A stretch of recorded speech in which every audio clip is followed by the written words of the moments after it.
बिस्मिल्लाहिर्रहमानिर्रहीम। अस्सलामुअलैकुम। फैसल अब्बासी हाज़िर खिदमत है। आज बड़ी मुफस्सल बात हुई है मेरी डिप्टी स्पीकर पंजाब असम्बली दोस्त मोहम्मद मज़ारी साहब से, और दोस्त मोहम्मद मज़ारी साहब ने बहुत से मामलात से पर्दा उठाया है कि 22 जुलाई को आखिर असम्बली में जो हुआ वो तो पाकिस्तान के अवाम ने देखा, जो असम्बली हॉल में हुआ, लेकिन स्पीकर के डिप्टी स्पीकर के चैम्बर में क्या कुछ होता रहा वो उन्होंने बताया। और ये जो ख़त का मामला है, जिस ख़त की बेस पे उन्होंने जो वोट थे पाकिस्तान मुस्लिम लीग काफ के उनको रिजेक्ट किया, वो ख़त की कहानी क्या है, वो ख़त उन तक कैसे पहुंचा, और उस वक्त चैम्बर में कौन कौन मौजूद था, किसने उनको क्या मशवरा दिया, ये सारी बातें आज उनसे हमने पूछी और उन्होंने हमें इसका जवाब दिया है। मैं आपके सामने रखना चाहूँगा। खुलासा ये है कि 22 जुलाई को जो वज़ीर आला पंजाब का इलेक्शन हुआ था, उसमें जो वोट लिए गए वो अक्सरियती वोट था पाकिस्तान तहरीक इंसाफ और पाकिस्तान मुस्लिम लीग क्यू के उम्मीदवार परवेज़ इलाही साहब का। 10 वोट मुस्लिम लीग काफ के इस बेस पर रिजेक्ट कर दिए गए थे कि जो मुस्लिम लीग काफ के सरबराह हैं चौधरी शुजात साहब, उन्होंने डिप्टी स्पीकर को ख़त के ज़रिए आगाह कर दिया था कि हमने ये फ़ैसला किया है कि हमारी जो हिमायती उम्मीदवार हैं वो हमज़ा शहबाज होंगे, लिहाजा मेरे जो लोग हैं वो वोट नहीं करेंगे परवेज़ इलाही को। बहरहाल वो वोट हो गया। जब वोटिंग हो गई तो उसके बाद उस ख़त की बेस पर और सुप्रीम कोर्ट के डिसीजन को बुनियाद बनाते हुए उन्होंने रिजेक्ट कर दिया, और वो 10 वोट जब रिजेक्ट हुए तो उसके बाद हमज़ा शहबाज को वज़ीर आला बना दिया गया। हमज़ा शहबाज वज़ीर आला बन गए, परवेज़ इलाही साहब सुप्रीम कोर्ट चले गए। सुप्रीम कोर्ट जाने के बाद उस पर पटिशन जो है वो उसको एक्सेप्ट किया गया। एक्सेप्ट के बाद जो सारा मामला हुआ, और फिर जो मंगल की रात है उस रात परवेज़ इलाही साहब को सुप्रीम कोर्ट ने वज़ीर आला मुकर्रर कर दिया। और शायद तारीख़ ये बताती है कि परवेज़ इलाही साहब पाकिस्तान की सियासी तारीख़ के पहले वज़ीर आला हैं जिनको सुप्रीम कोर्ट ने मुकर्रर किया है। ना सिर्फ उनके मुकर्रर करने का फ़ैसला आया, बल्कि एक पैकेज पूरा आया। ये भी बताया गया कि हल्फ कब कब लिया जाएगा, और अगर गवर्नर माजत कर लें तो सदर हल्फ लेंगे। बहरहाल परवेज़ इलाही साहब is the chief minister of Punjab. अब दोस्त मज़ारी साहब से हमने ये पूछा कि वो ख़त आपको कैसे मिला। उन्होंने कहा कि वो ख़त मुझे डायरेक्ट मिला, यानी वो बाज़ाब्ता अमले के थ्रू नहीं आया, शायद उस ख़त का कोई डायरी नंबर भी उन्हें नहीं लगा, वो डायरेक्ट उनको मिला। दोस्त मज़ारी साहब से हमने पूछा जब आपको ख़त मिला तो फिर आपने क्या किया। उन्होंने कहा जब मुझे ख़त मिला तो मैंने अपने वकला को बुलाया हुआ था, वकला से पूछा कि मैं क्या करूँ। तो वकला ने कहा कि आप पहले चौधरी शुजात साहब को फ़ोन कीजिए और उनसे कन्फर्म कीजिए कि ये ख़त क्या आपने भेजा है। तो उस वक्त उन्होंने दोस्त मोहम्मद मज़ारी साहब के बकौल कि चौधरी शुजात को फ़ोन किया, उन्होंने कन्फर्म किया कि ये ख़त मैंने ही भेजा है। और इस बेस पर जब हमने उनसे पूछा कि क्या आपने चौधरी शुजात साहब से ये भी पूछा कि आपने अपनी पार्लिमानी पार्टी को भी ये ख़त भेजा है, तो मज़ारी साहब ने कहा ये मेरा इशू नहीं था, ये उनका अपना मैटर था, मुझे उन्होंने ख़त भेजा, पार्टी हेड ने, मैंने उसको कंसिडर किया। उसके बाद मज़ारी साहब ये कहते हैं कि मैंने अपने वकील से फिर पूछा कि इस ख़त की बेस पे क्या रूलिंग दी जा सकती है, तो उन्होंने कहा इस ख़त की बेस पे और सुप्रीम कोर्ट की जजमेंट की बेस पे आप इन वोट्स को, अगर ये लोग वोट कास्ट करते हैं तो आप इनको रिजेक्ट कर सकते हैं। ये मामला हुआ चैम्बर के अंदर। फिर एक सवाल और भी उनसे पूछा गया कि 4 बजे का टाइम था और वो लेट क्यों हो रहा था जो इजलास था। उन्होंने कहा लेट इसलिए हो रहा था, इससे पहले जो पिछले इलेक्शन के दौरान जो सारी बदमज़गी हुई थी उससे बचने के लिए मैंने सिक्योरिटी इंतज़ामात करने थे।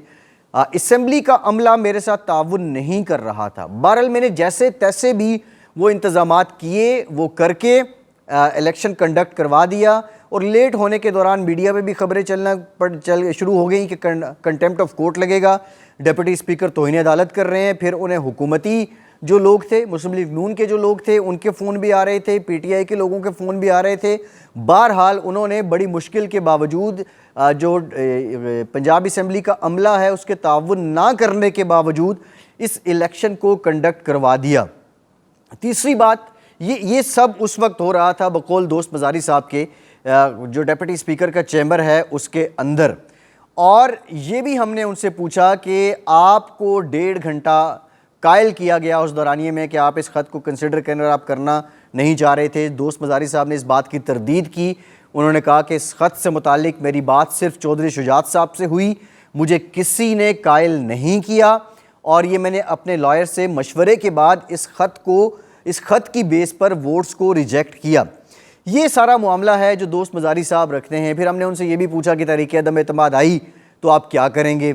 तो उन्होंने कहा जब वो आएगी तो उस वक्त देखा जाएगा। फिर अपनी पार्टी जो पाकिस्तान तहरीक इंसाफ है उससे मुतालिक जो सवालात हैं उन सवालात के जवाबात भी जो हैं उन्होंने दिए। उनके जो रिजर्वेशन उस्मान बुज़दार साहब थे, बाकी लोग थे, उनका कहना था कि मैंने अपने शिकवे अपनी शिकायत पहुंचाई इमरान खान साहब को, लेकिन मेरी बात को सुनी अनसुनी कर दिया गया। किसी किस्म की कोई जो तसल्ली है, तशफ़ी है, वो दोस्त मज़ारी साहब की नहीं हुई।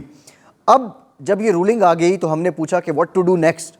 आपके वकील, क्या आपने बाइकआउट का बोला इरफान कादिर साहब को? तो उन्होंने कहा कि मैंने पहले इरफान कादिर साहब से कहा कि ये मामला फुल कोर्ट को सुनना चाहिए, ये ईवान की कस्टोडियन की रूलिंग का मामला है। जब फुल कोर्ट की इस्तदा मुस्तरद हुई तो हमने ये फिर ये कहते हैं डिप्टी स्पीकर कि मैंने अपने वकील से कहा कि आपको समाज से अलहदा हो जाना चाहिए, इसका बाइकआउट कर देना चाहिए।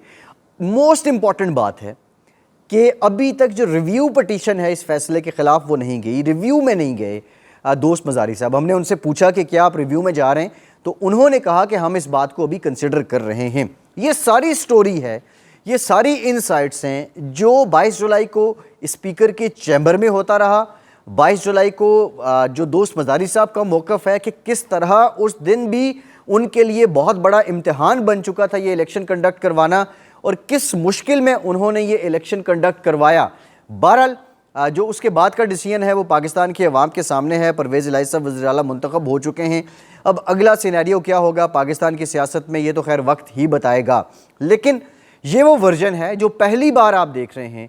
दोस्त मज़ारी साहब ने इससे पहले हमारे प्रोग्राम में वो आए 92 न्यूज़ पे, उन्होंने बड़ी खुल के बड़ी डिटेल बात की, लेकिन इतना डिटेल उनका मौक़िफ़ इससे पहले पाकिस्तान के अवाम के सामने नहीं रखा गया। अब देखना ये है कि ये जो रूलिंग हुई और इसके बाद जो मामला हुआ, अब पाकिस्तान के अंदर एक दरवाज़ा जो खुल चुका है, जो ऑनरेबल कोर्ट्स हैं उनकी पार्लियामेंट्री प्रोसीडिंग में इंटरफेरेंस का, और वो दरवाज़ा खुलने का जो जवाज़ है वो बुनियादी तौर पे कासिम सूरी की जो रूलिंग थी 3 अप्रैल की वो बनी।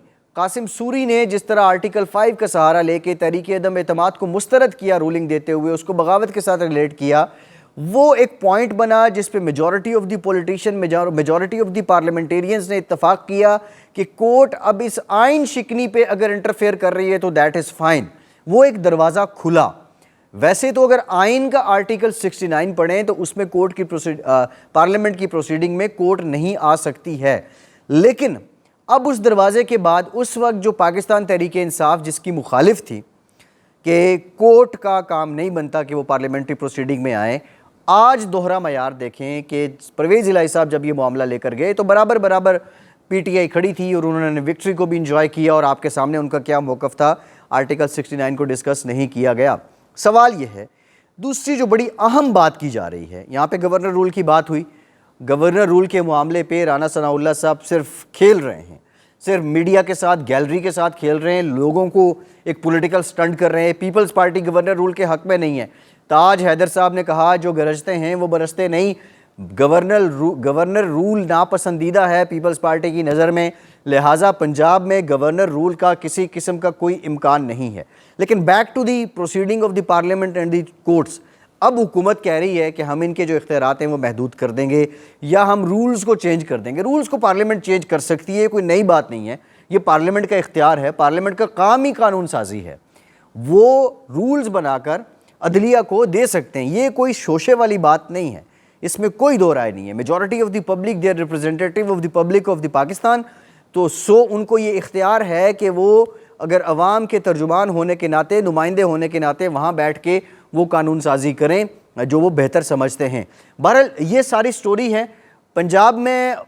पर्सनली आई फील कि परवेज़ इलाही साहब जो हैं महीने डेढ़ के बाद कंसेंसस कैंडिडेट हो जाएंगे, और शायद वो इस सारी जो पॉलिटिकल इंस्टेबिलिटी है इसको कम करने में उनका किरदार बड़ा माने खेज़ होगा, और इसके लिए हो सकता है कि पाकिस्तान तहरीक इंसाफ उनसे किसी हद तक अगर नाला भी होती है तो उनके पास मुस्लिम लीग नून और पीपल्स पार्टी की सूरत में एक कवर, सॉलिड कवर मौजूद है।